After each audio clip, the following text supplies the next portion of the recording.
Son las 8 de la mañana, las 7 en Canarias.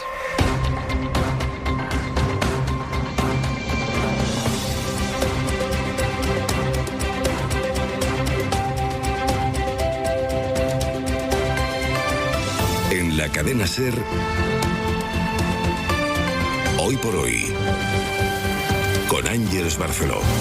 Hola, muy buenos días. Iba a ser una invasión rápida, o así la planeó Putin. Vimos una invasión a sangre y fuego y vimos inmensas columnas de tanques que parecía que iban a tomar Kiev de manera inminente y sin apenas oposición. La realidad es que aquel ataque de Rusia contra Europa sobre el suelo de Ucrania se ha convertido en un conflicto con miles de muertos, con heridos, con desplazados y con víctimas del que mañana se van a cumplir ya 4 años. Han cambiado muchas cosas desde entonces. Ha cambiado el orden geopolítico, definido de nuevo por grandes imperios y por el personalismo de sus dirigentes, y la situación nos devuelve una vez más la pregunta de si Europa y los europeos tenemos todavía algo que decir en el nuevo reparto de poder. Sobre el terreno, y a pesar de las conversaciones para intentar llegar a la paz, a pesar de las amenazas que Trump ha reiterado sobre Putin, de la humillación a la que sometió a Zelensky en el despacho Oval, lo cierto es que los ataques contra Ucrania no han dejado de producirse para someter a la población al rigor del frío en pleno invierno, con daños no solo personales, sino también sobre las instalaciones energéticas. Sastre, buenos días. Buenos días, Barceló. El último de ellos, una lluvia de drones que se dirigió a la ciudad más al oeste y que sirve como refugio, Lviv, donde ayer Rusia mató a una chica de 25 años y dejó decenas de heridos. Acaba de informar ahora mismo Ucrania de un nuevo ataque con drones esta madrugada, en Odessa, que deja al menos 2 muertos. In any case, we will achieve that. That is absolutely clear. La BBC ha emitido esta madrugada una entrevista con Zelensky en la que el presidente ucraniano decía que, a su juicio, Putin ha empezado a su manera la tercera guerra mundial y por eso hay que pararle los pies. La SER está en Kiev, ahí está el enviado especial Nicolás Castellano. Nico, buenos días. ¿Qué tal? Buenos días, Ángeles. Tú estuviste en Kiev hace unos meses, has vuelto ahora en vísperas de este aniversario. ¿Qué te has encontrado? Pues una población cansada, Ángeles, que está sufriendo el peor invierno desde el inicio de la invasión rusa a gran escala, un frente de guerra prácticamente paralizado, pero que sigue triturando miles de vidas y unas cicatrices que no se cierran. Tatiana Popovich se emociona al soñar con la liberación de su hijo Vladislav, al que los rusos secuestraron en las calles de Bucha cuando la ocuparon el primer mes de guerra. Sabe que está vivo por una carta en la que ha reconocido la letra de su hijo. Volvemos a Bucha, es volver al dolor de las 500 familias de los asesinados por los rusos en una de las mayores masacres de esta contienda. Ala, de 53 años, que con sus 3 hijos sacó el cadáver de su marido de la fosa común situada junto a la iglesia y lo enterró en el jardín de su casa. Sus hijos escriben por redes sociales al soldado ruso que asesinó a su padre, pero sin respuesta. Mientras Putin ha vuelto a atacar esta noche matando en Odessa a 2 personas y Zelensky advierte de nuevos ataques masivos y a toda Europa le dice que estamos ya en la tercera guerra mundial. Nico, volvemos en el abierto. Hasta ahora. Hasta luego. Una de las consecuencias de esta invasión ha sido el retorno de la retórica belicista en el mundo. Ha vuelto a la mil en muchos países europeos y los gobiernos han preparado sus poblaciones para eventuales situaciones de guerra. La alarma se ha disparado especialmente en aquellos que hacen frontera con Rusia, donde se han incrementado además las operaciones de la OTAN. En el norte de Noruega, en pleno círculo polar, hay una misión de la Alianza que dentro de unos días simulará una guerra en el Ártico. En esos ejercicios participarán unos 300 militares españoles que forman parte de las unidades de vanguardia del ejército en alta montaña. Y ahí hay otro enviado especial de la SER, Javier Bañuelos. Buenos días.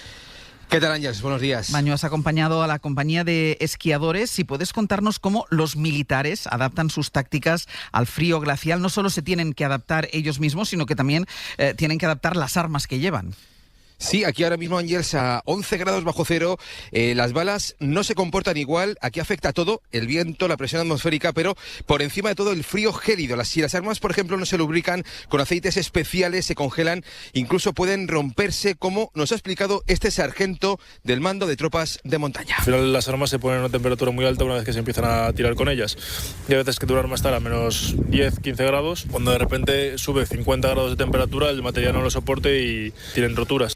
Por eso es tan importante poner a prueba los fusiles en pleno bosque boreal aquí al norte de Noruega. Vale, señores, Nos acercamos a los blancos y los parcheamos para que puedan entrar en la siguiente línea. Los metros de nieve que se están encontrando aquí les obliga a usar sus propios bastones de esquí para apoyar los fusiles y mejorar la precisión de sus disparos. España, Ángels, es uno de los pocos países de la OTAN que está ahora mismo aquí en Berwick, porque no todos los aliados cuentan con unidades de élite como los cazadores de montaña del Ejército de Tierra. Volvemos también contigo en el Abierto Baño. Gracias. Un abrazo. El aniversario de la guerra de Ucrania hará que este país, que mañana visitarán los líderes europeos, vuelva a estar en el centro del tablero internacional a la espera de saber qué decide Donald Trump sobre Irán, contra el que mantiene la amenaza y por el que de momento ha ordenado el mayor despliegue militar desde la invasión de Irak. El mundo aguarda para saber qué decide Trump finalmente con Irán. En realidad el mundo aguarda a Trump en general y en concreto por saber qué aranceles va a aplicar finalmente después de que el Supremo de los Estados Unidos se los anulara. Él, enfurecido, aseguró que a partir de ahora iba a aplicar un arancel del 10% para todo el mundo. Luego lo subió al 15%. Y ahora los gobiernos se preguntan en qué va a quedar la cosa y las empresas quieren saber también si cobrarán el dinero que han perdido. Contra esta falta de claridad se revolvió ayer Europa, que había llegado a un acuerdo con Washington para que le aplicase ya aranceles del 15% y que ahora quiere tener claro qué va a hacer el presidente de Estados Unidos, Bruselas, Enrique García Pozo. Sí, Bruselas exige total claridad y pide estabilidad a Estados Unidos, un mensaje que ha trasladado el comisario de Comercio a sus homólogos estadounidenses y que la propia Comisión ha subrayado en un comunicado publicado este domingo. Un acuerdo es un acuerdo, explican desde el Ejecutivo Comunitario, en alusión al acuerdo alcanzado el pasado mes de julio y que para Bruselas suponía poner fin a todas las amenazas y a los volantazos en materia comercial, aunque todavía este acuerdo tiene que ser ratificado por la Eurocámara. Una votación que podría ahora congelarse a propuesta del presidente de la Comisión de Comercio. Es lo que va a proponer en una reunión este lunes, paralizar el trabajo legislativo pendiente, al menos hasta obtener certezas de un socio al que Bruselas exige absoluta claridad. En México hay 25 detenidos por los incidentes que se han desatado en el país después de que el ejército, en colaboración con los servicios de inteligencia de Estados Unidos, haya matado a El Mencho, el narco más buscado y considerado como el más peligroso del mundo. Ha habido incendios, bloqueos de carreteras e incidentes violentos en varios puntos del país. Bayo, buenos días. Buenos días, sí. En hasta 20 de los 31 estados de México se han registrado actos violentos este domingo por parte del poderoso cártel Jalisco Nueva Generación. La verga, puras 4 letras, hijos de puta madre. Cuyos miembros han incendiado gasolineras, tiendas y autobuses. Y ha atacado a las autoridades en el corazón de ciudades como Puerto Vallarta y Guadalajara, la segunda urbe del país y que en menos de 4 meses prevé acoger varios partidos del Mundial de Fútbol. El gobernador de Jalisco, Pablo Lemus, activaba ayer el código rojo ante la previsible reacción violenta del cártel a la muerte de su líder. Vivimos horas críticas en las que se atendieron incidentes en distintos Incidentes que se desataron después de la muerte de Nemesio Oseguera, alias El Mencho, quien llevaba décadas evadiendo a la justicia. La DEA lo tenía como su objetivo más buscado. De hecho, ofrecía una recompensa de $15 millones por su captura. Y eso explicaría que Washington haya compartido con México información clave que ha permitido llevar a cabo este operativo, el primer gran golpe contra el narco por parte del gobierno de Claudia Sheinbaum. Eso en México. En Venezuela, más de 200 presos políticos que siguen encarcelados se han puesto ahora en huelga de hambre a pesar de la ley de amnistía. Protestan para denunciar precisamente que se está incumpliendo el sistema de liberaciones. Desde la aprobación de esta norma, que fue el jueves por la noche, solo han sido liberados 40 presos de las más de 1.500 solicitudes que se han presentado. En Estados Unidos, el FBI investiga el incidente por el que el Servicio Secreto de Estados Unidos abatió a un joven de 21 años que intentaba asaltar la residencia de Donald Trump en Mar-a-Lago armado con una escopeta y con un bidón de gasolina. El hombre fue interceptado después de saltar la valla y de apuntar a los agentes con el arma, aunque el presidente suele pasar los fines de semana allí. En el momento del incidente se encontraba en la Casa Blanca. Lo que es noticia hoy allí, en Estados Unidos, es la histórica tormenta que amenaza a más de 50 millones de personas en el noreste del país y que ha obligado a varios estados y ciudades a que declaren el estado de emergencia. También a prohibir viajes no esenciales. Hablamos de más de 14.000 vuelos que se han visto afectados por lo que se considera un ciclón bomba. Se esperan hasta 60 centímetros de nieve en la autopista que conecta la frontera de Canadá con Florida. Este es Mamdani, el alcalde de Nueva York, que ha prohibido la circulación por calles, carreteras y puentes en la icónica ciudad desde la pasada medianoche hasta el mediodía de hoy lunes. En un minuto vamos con la crónica política nacional, que vuelve a ser una crónica de precampaña. Prepárate para el planazo del año. Manuel Carrasco, Ana Mena, Álvaro de Luna y... sí, Lenny Kravitz.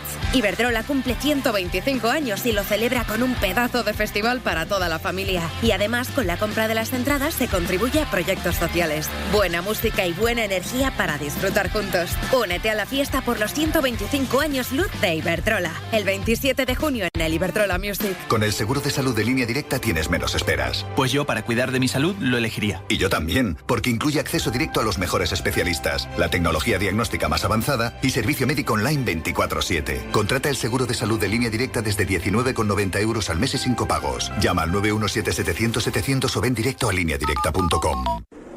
¿Sabes qué pasa cuando te dicen que en febrero ya se terminó el invierno, pero tu factura de calefacción sigue disparada porque en tu casa hace más frío que en la sección de congelados de un hipermercado? No pasa nada.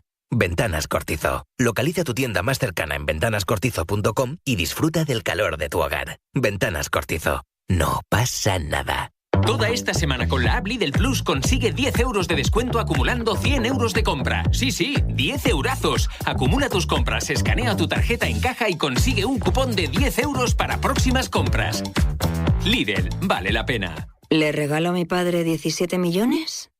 ¿O él eso no lo usa? Bueno, se los regalo de todas formas. No sé, yo los usaría. Tranquila. 17 millones pueden ser un buen regalo de padre. Haznos caso. Ya está a la venta el cupón Extra Día del Padre de la ONCE. Regálaselo. Cupón Extra Día del Padre. El 19 de marzo. 17 millones de euros. 11. Bien jugado. Juega responsablemente y solo si eres mayor de edad. En la cadena SER, Hoy por Hoy, con Ángeles Barceló. Lo singular de España no es que crezca la ultraderecha. No. Está creciendo en todo el mundo, desgraciadamente. Y estamos viendo ya los efectos al otro lado del Atlántico del crecimiento de esa ultraderecha. Más incertidumbre, más inseguridad, más inestabilidad. Lo singular es que frente a esa ola ultraderechista hay un gobierno de coalición progresista que les para los pies con sus políticas. Se metió ayer Pedro Sánchez en la precampaña en Castilla y León con esta defensa del gobierno de coalición que sabe que se va a volver a examinar en esas elecciones para las que faltan 3 semanas. De momento, el gobierno tiene por delante lo que tantas otras veces, una semana parlamentaria en la que no tiene claro si tendrá los apoyos suficientes. El jueves se votan, esta vez por separado, el decreto que revaloriza las pensiones y, por otro lado, el decreto con el llamado escudo social. El gobierno sabe que podrá aprobar el primero y evitará que los pensionistas pierdan poder adquisitivo, pero asume que se encamina a una derrota con las otras medidas sociales, entre las que está la moratoria contra los desahucios de personas vulnerables. Junts sigue siendo la clave. Ana Fernández Vila, buenos días. ¿Qué tal? Buenos días. Fuentes de Moncloa aseguran que no tiran la toalla, pero admiten que no ha habido avances con Junts y que la interlocución sigue siendo prácticamente nula, así que son muchos en el gobierno los que dan el decreto del escudo social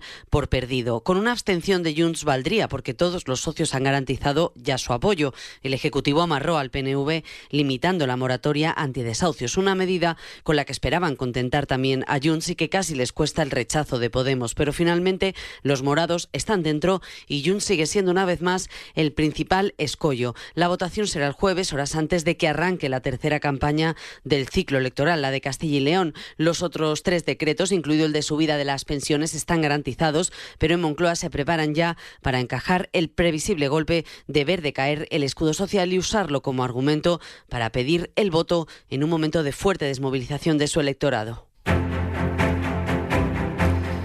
Y en el otro lado del tablero serán las elecciones en Castilla y León las que seguramente enfrenten al PP con el escenario que él mismo se ha condenado a repetir con la sucesión de elecciones autonómicas que planearon en Génova, el escenario de tener que entenderse con Vox. Eso ha dejado abiertas tanto las negociaciones en Aragón como en Extremadura, con la Dirección Nacional llamando la atención de su lideresa María Guardiola. Lo que veremos en la nueva campaña electoral que empieza este viernes, en la noche del jueves al viernes, va a ser cómo se convierte en una campaña nacional, otra vez que el PP enfocará en criticar a Pedro Sánchez. David Junquera, buenos días. Buenos días. A la hora de la verdad, el PP se abona a sus clásicos. A pesar de que Mañueco ha reclamado una campaña netamente autonómica, Génova ya ha colocado para arrancar una comparecencia de Zapatero en el Senado.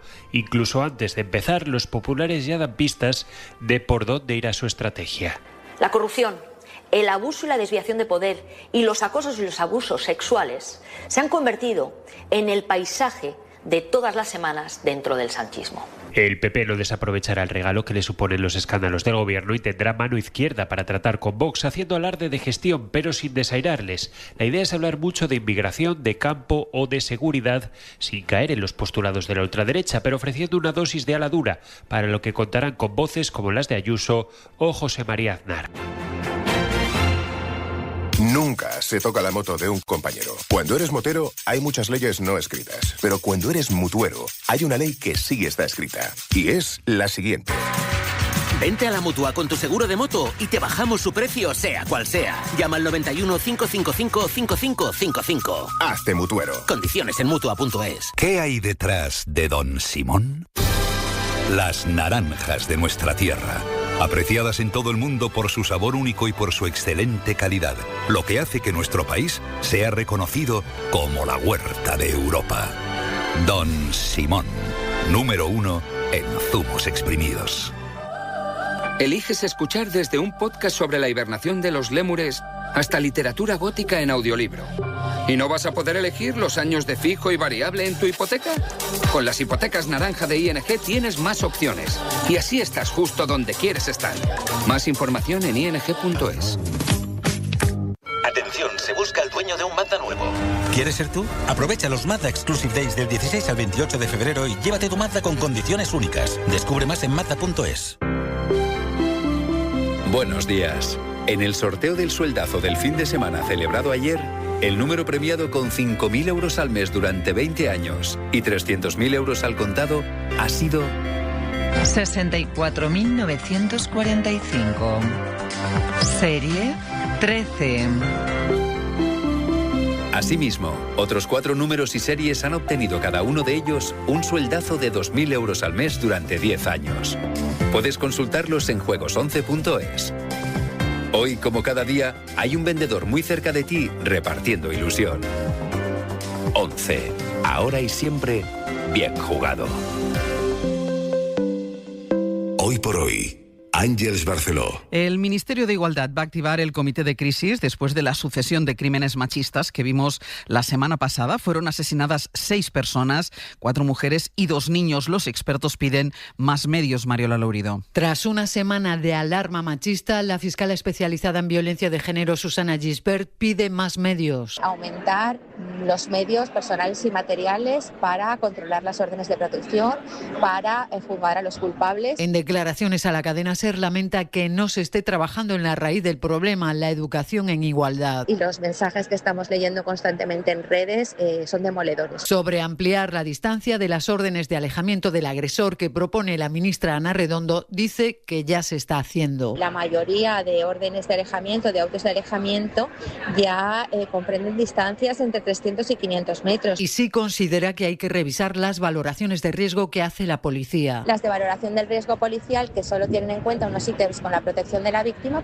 es importante que se revisen y que cuanto más se mejoren, mejor. La fiscala de Valencia discrepa de la ministra de Igualdad. No cree en la teoría del efecto llamada para explicar la espantosa escalada de asesinatos de la semana pasada. Cada año se compran cerca de 200 fincas enteras en Barcelona, es decir, edificios completos que adquiere una sola persona o empresa. Lo habitual es que cuando los adquiere un único comprador sea un inversor, pero en todo caso este tipo de compra es muy atractiva para los fondos porque basta con que negocien con un solo vendedor para hacerse con decenas de pisos. Y así se facilita la especulación. Radio Barcelona, Ferran Dalmau. En el centro de Barcelona, históricamente, en el piso principal vivía el propietario de todo el edificio y en el resto de pisos tenía inquilinos. Cada vez es más habitual que estas familias se lo vendan todo a inversores. Desde antes de la pandemia ha habido 1.228 compravendas de edificios enteros en la capital catalana, según datos del ayuntamiento analizados por la SER. Una operació típica de compra i revenda consisteix en que es compra l'habitatge per 300.000 euros, es fa una reforma de 30.000 o 40.000 euros, una reformeta... Es Jaime Palomera, investigador del Hidra, que explica que esto suele acabar con la expulsión de los vecinos para vender los pisos más caros o para hacer alquileres de temporada. Ahora mismo en la ciudad, según datos analizados por la SER, quedan todavía 24.000 edificios donde todos los pisos son propiedad de la misma persona. Estos son un activo especialmente interesante para los inversores porque negociando con un solo vendedor se pueden quedar decenas decenas de inmuebles. Y además en el Reino Unido este lunes está previsto que terminen los registros que la policía lleva a cabo en la mansión de Windsor, cerca del castillo en la que durante décadas vivió el príncipe, ya expríncipe Andrés. Los agentes quieren saber si el detenido, aunque quedó en libertad, entregó información confidencial de su país al magnate y gestor de una red pedófila, Jeffrey Epstein. Es solo una de las vías en la que están indagando ahora que se ha abierto multitud de posibles delitos que relacionan a Epstein con el Reino Unido. Y en 10 minutos el abierto. Lo compartimos con Pablo Iglesias, Antón Losada y Berna González Harbour. 8:20 de la mañana, 7:20 en Canarias.